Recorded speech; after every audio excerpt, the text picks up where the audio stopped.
All right. So, we're going to kind of transition to the Lever story. And I'm going to gloss over this pretty hard. Okay? That there's a lot here that I mean, personally, and I'll show my own biases here. The first half of the book, and what I've spent the most time in these videos on, is the Lever story. And kind of the way of like really challenging probably some of our own prevailing ways of thinking. Okay? Because in fact we are takers, we live part of a taker civilization, and the idea that maybe a lot of the ways that we think about the world, a lot of the ways that we think about ourselves in relationship to the world, we haven't seriously questioned. And I think that this first half of the book really does a nice job of challenging that, right? Of showing us ways of thinking, of considering, in fact, that things might be different than they are, that really that we've all just kind of been subject to this story without question, the story of just acceptance, right? And perhaps we just haven't given ourselves enough time and enough energy to actually correct it, or at least question it, challenge it.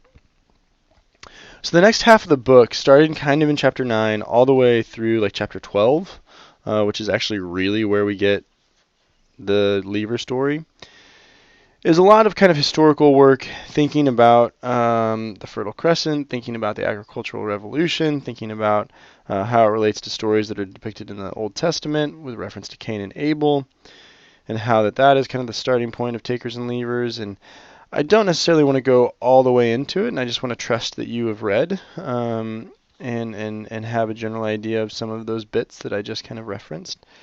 And how these stories, and if all these stories, would in fact, right, kind of contribute to the way that we think how things came to be this way. But I think the easiest way to kind of get this here and kind of really showcase where we're at is I want to jump all the way to chapter 12. Okay. I want to jump to chapter 12, section 4. Okay. And then I'm going to work backwards. Okay. Because in chapter 4, section 12, we get this main distinction of the takers and the levers.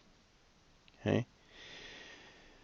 And again, this is all kind of under the presupposition that the world was made for humans, that we're the pinnacle of evolution, these stories that we've told ourselves, and in fact, right, make us feel that we're exempt from laws, but in fact we're not exempt from laws because laws of nature, much like the aerodynamic laws, right, are still going to come back and get us. Okay? And this all starts with the premise that we operate on. And the premise that the takers operate on, right, the premise of the taker story is that the world belongs to humans. Okay?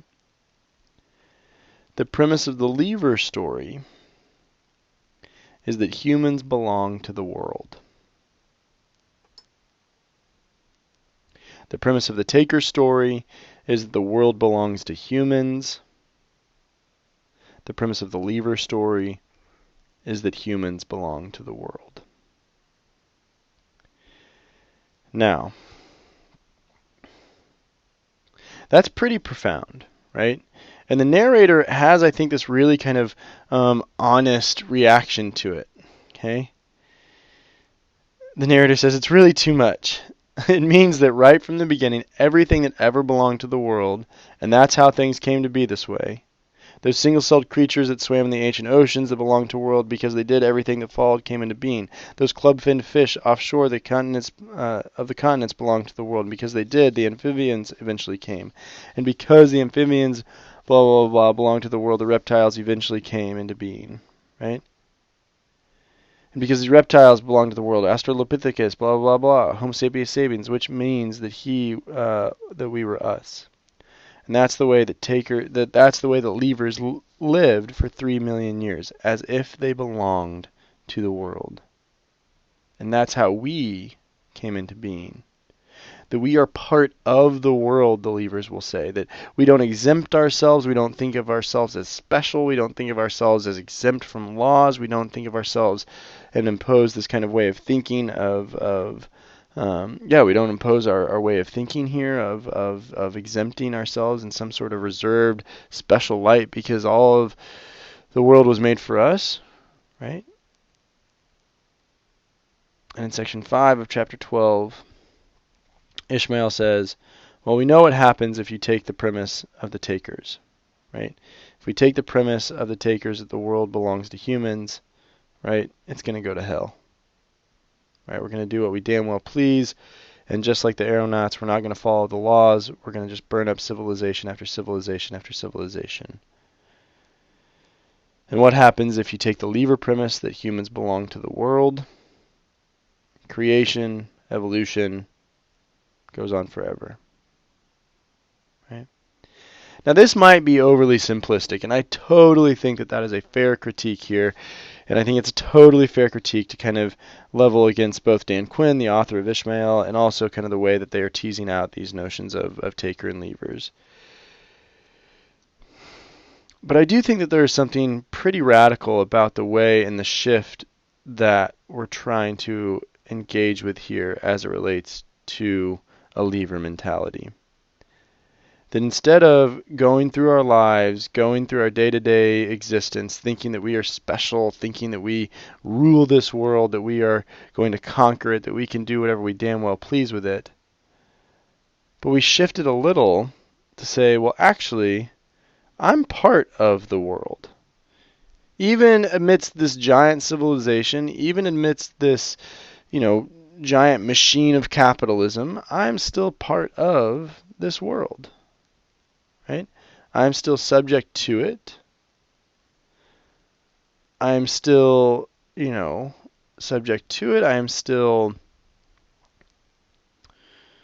connected with it as opposed to distinct from it. That's a powerful way of thinking. Okay? And the way Ishmael and the narrator go about this is they talk a lot about Cain and Abel, which I'm not going to dive into that. You can kind of go and kind of investigate that if you'd like. But essentially that's the birthplace of, takers and leavers really kind of branching off in a way, especially as it relates to stories that are told. But in fact, right, what we're going to look at and what we're going to have here is and what we're going to have is this notion of reframing ways of considering ourselves in position with and to the world, to reality, to others, to non-human species. Right? The idea that perhaps we do belong to the world, and if we do accept that as a premise, maybe some of our behavior, some of our ways of thinking might change.